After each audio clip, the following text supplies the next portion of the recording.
ನಮಸ್ಕಾರ, ನೀವು ನೋಡ್ತಾ ಇದ್ದೀರಾ ಸ್ಪೀಡ್ ನ್ಯೂಸ್ ಕನ್ನಡ. ನಾನು ಅಮೃತ ಶ್ರೀಕಂಠ.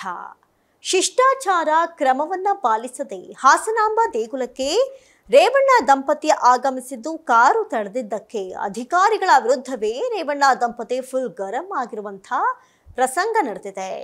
ಶಿಷ್ಟಾಚಾರ ಕ್ರಮಗಳನ್ನು ಪಾಲಿಸದೆ ರೇವಣ್ಣ ಅವರು ಪತ್ನಿ ಭವಾನಿ ರೇವಣ್ಣ ಅವರೊಂದಿಗೆ ನೇರವಾಗಿ ದೇವಸ್ಥಾನಕ್ಕೆ ಆಗಮಿಸಿದ್ದು, ಈ ವೇಳೆ ಕಾರು ತಡೆದ ಕಂದಾಯ ಇಲಾಖೆಯ ಸಿಬ್ಬಂದಿಗಳ ವಿರುದ್ಧ ಹೌಹಾರಿದ್ರು ಅಂತ ತಿಳಿದು ಬಂದಿದೆ.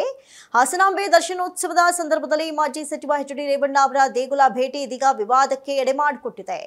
ಶಿಷ್ಟಾಚಾರ ಕ್ರಮಗಳನ್ನ ಪಾಲಿಸದೆ ರೇವಣ್ಣ ಅವರು ಪತ್ನಿ ಭವಾನಿ ರೇವಣ್ಣ ಅವರೊಂದಿಗೆ ನೇರವಾಗಿ ದೇವಸ್ಥಾನಕ್ಕೆ ಆಗಮಿಸಿದ್ದು, ಈ ವೇಳೆ ಕಾರು ತಡೆದ ಕಂದಾಯ ಇಲಾಖೆಯ ಸಿಬ್ಬಂದಿಗಳ ವಿರುದ್ಧ ಗರಂ ಆಗಿದ್ರು ಅಂತ ಗೊತ್ತಾಗ್ತಾ ಇದೆ.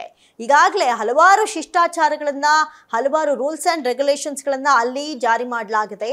ಆದರೆ ಇದೊಂದು ಬ್ರೇಕ್ಗೆ ಅನುಮತಿ ಅಲ್ಲಿ ಕೊಟ್ಟಿಲ್ಲ. ಇದೇ ವಿಚಾರಕ್ಕೆ ಸಂಬಂಧಪಟ್ಟಂತೆ ರೇವಣ್ಣ ದಂಪತಿ ಫುಲ್ ಗರಂ ಆಗಿದ್ದಾರೆ.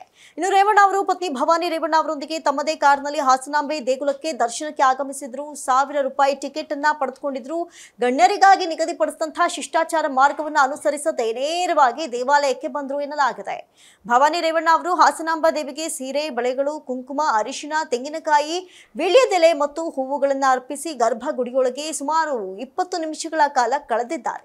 ದೇವಾಲಯ ಭೇಟಿ ಬಳಿಕ ಸುದ್ದಿಗಾರರೊಂದಿಗೆ ಕೂಡ ಮಾತನಾಡಿದಂತಹ ರೇವಣ್ಣ, ದೇವಾಲಯ ಪ್ರವೇಶ ವ್ಯವಸ್ಥೆ ಮತ್ತು ತ್ವರಿತ ದರ್ಶನವನ್ನ ಸುಗಮಗೊಳಿಸೋದಕ್ಕೆ ಜಿಲ್ಲಾಡಳಿತ ರೂಪಿಸಿದಂತಹ ಹೊಸ ನಿಯಮಗಳ ಬಗ್ಗೆ ರಿಯಾಕ್ಟ್ ಮಾಡೋದಕ್ಕೆ ರೇವಣ್ಣ ನಿರಾಕರಿಸಿದ್ರು. ಇದೇ ವೇಳೆ RSS ಚಟುವಟಿಕೆ ನಿಷೇಧಿಸಿರುವಂತಹ ಪ್ರಿಯಾಂಕ್ ಖರ್ಗೆ ಅವರ ಪ್ರಸ್ತಾಪದ ಕುರಿತಂತೆಯೂ ಕೂಡ ರಿಯಾಕ್ಟ್ ಮಾಡೋದಕ್ಕೆ ನಿರಾಕರಣೆ ಮಾಡಿದ್ರು. ಸಮಾಜ ಮತ್ತು ರಾಷ್ಟ್ರದ ಕಲ್ಯಾಣಕ್ಕಾಗಿ ಪ್ರಾರ್ಥಿಸ್ತೇನೆ, ಸಾಮಾನ್ಯ ಮನುಷ್ಯ ಮತ್ತು ರೈತರ ಕಲ್ಯಾಣಕ್ಕಾಗಿಯೂ ಪ್ರಾರ್ಥಿಸಿದ್ದೀನಿ ಅಂತ ತಿಳಿಸಿದ್ರು. ಹಾಸನಾಂಬ ದೇವಿಯ ದರ್ಶನಕ್ಕೆ ಭಕ್ತ ಸಾಗರವೇ ಹರಿದು ಬರ್ತಾ ಇದ್ದು, ಸೋಮವಾರ ಅಂದ್ರೆ ನಿನ್ನೆ ಒಂದೇ ದಿನ 1,50,000ಕ್ಕೂ ಹೆಚ್ಚು ಭಕ್ತಾದಿಗಳು ದೇವಿಯ ದರ್ಶನವನ್ನ ಪಡೆದುಕೊಂಡಿದ್ದಾರೆ. ಹಾಸನ ಜಿಲ್ಲಾಧಿಕಾರಿ KS ಲತಾ ಕುಮಾರಿ ಕೂಡ ಸರತಿ ಸಾಲಿನಲ್ಲಿ ನಿಂತು ಸಾರ್ವಜನಿಕರೊಂದಿಗೆ ಸುಮಾರು 3 ಗಂಟೆಗಳ ಕಾಲ ವೇಟ್ ಮಾಡಿ ದರ್ಶನವನ್ನು ಪಡೆದುಕೊಂಡ್ರು.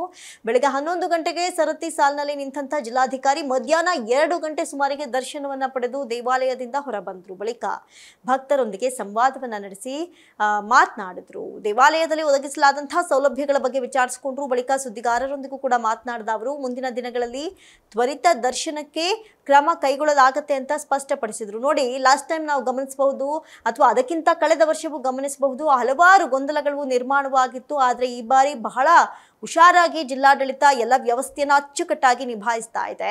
ಇನ್ನು ದೇವಿಯ ಮುಂದೆ ಎಲ್ಲ ಜನರು ಸಮಾನರು, ದರ್ಶನಕ್ಕಾಗಿ ಸಾಮಾನ್ಯ ಸರತಿಯನ್ನ ಬಳಸೋದು ಉತ್ತಮ ಅಂತ ಹೇಳಿ ಮಾದರಿ ಆದರು. ಇನ್ನು ಮಾಜಿ ಸಚಿವ ರೇವಣ್ಣ ಹಾಗೂ ಪತ್ನಿ ಹಾಸನಾಂಬ ದೇವಿಯ ದರ್ಶನವನ್ನ ಪಡೆದುಕೊಂಡ್ರು. ಆದರೆ ನಿಯಮ ಪಾಲಿಸದ ರೇವಣ್ಣ ಅವರಿಗೆ ಅಧಿಕಾರಿಗಳು ಶಾಕ್ ಅನ್ನೇ ಕೊಟ್ಟರು ಅಂತಲೂ ಕೂಡ ಹೇಳಬಹುದು. ₹1000 ಪಡೆದು ದರ್ಶನಕ್ಕೆ ಬಂದಾಗ ಕ್ಯೂ ನಿಲ್ಲದೆ ನಿಯಮ ಮೀರಿದ್ರು. ಸಂಸದರ ಕಾರು ಬಿಡ್ತಾ ಇದ್ದೀರಿ, ನಮ್ಗ್ಯಾಕೆ ಬಿಡೋದಿಲ್ಲ ಅಂತ ರೇವಣ್ಣ ಅಸಮಾಧಾನ ಕೂಡ ಹೊರಹಾಕಿದ್ರು. ಬಳಿಕ ಅರ್ಧ ಗಂಟೆಗೂ ಹೆಚ್ಚು ಕಾಲ ದೇವಿಯ ದರ್ಶನವನ್ನ ಪಡೆದುಕೊಂಡು ಪೂಜೆ ಮಾಡಿ ಪ್ರಸಾದ ಸ್ವೀಕರಿಸಿದ್ರು. ದೇವಿಗೆ ಹಲವು ಪೂಜಾ ಸಾಮಗ್ರಿಗಳು, ಸೀರೆಗಳನ್ನ ಒಪ್ಪಿಸಿದ್ರು. ಬಳಿಕ ಮಾತನಾಡಿದಂತಹ ಭವಾನಿ ರೇವಣ್ಣ, ಎಲ್ರಿಗೂ ಒಳ್ಳೆಯದಾಗ್ಲಿ ಅಂತ ಕೇಳ್ಕೊಂಡಿದ್ದೀವಿ.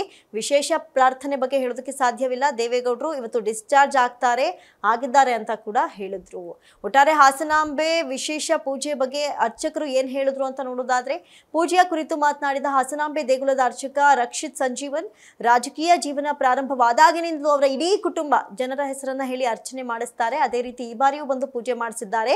ಅವರ ವಿಶೇಷ ಬಯಕೆಗಳೇನಾದ್ರೂ ಇದ್ರೆ ಅದನ್ನ ತಾಯಿ ಸನ್ನಿಧಿಯಲ್ಲಿ ಸಂಕಲ್ಪ ಮಾಡ್ಕೊಂಡಿರ್ಬಹುದು ಅಂತ ತಿಳಿಸಿದ್ದಾರೆ. ಒಟ್ಟಾರೆ ಶಿಷ್ಟಾಚಾರವನ್ನ ಉಲ್ಲಂಘನೆ ಮಾಡಿದ್ರೆ ಯಾರನ್ನೂ ಕೂಡ ಅಲ್ಲಿನ ಜಿಲ್ಲಾಡಳಿತ ಕೇಳದೆ ಬಿಡ್ತಾ ಇಲ್ಲ ಅನ್ನೋದಂತೂ ಸ್ಪಷ್ಟ ಅಂತ ಹೇಳ್ತಾ ಇವತ್ತಿನ ವಿಶೇಷ ಕಾರ್ಯಕ್ರಮವನ್ನ ಮುಗಿಸ್ತಾ ಇದ್ದೀವಿ. ನೋಡ್ತಾ ಇರಿ ಸ್ಪೀಡ್ ನ್ಯೂಸ್ ಕನ್ನಡ, ಸುದ್ದಿ ನಿಮ್ದು, ಬೇಗ ನಮ್ಮದು.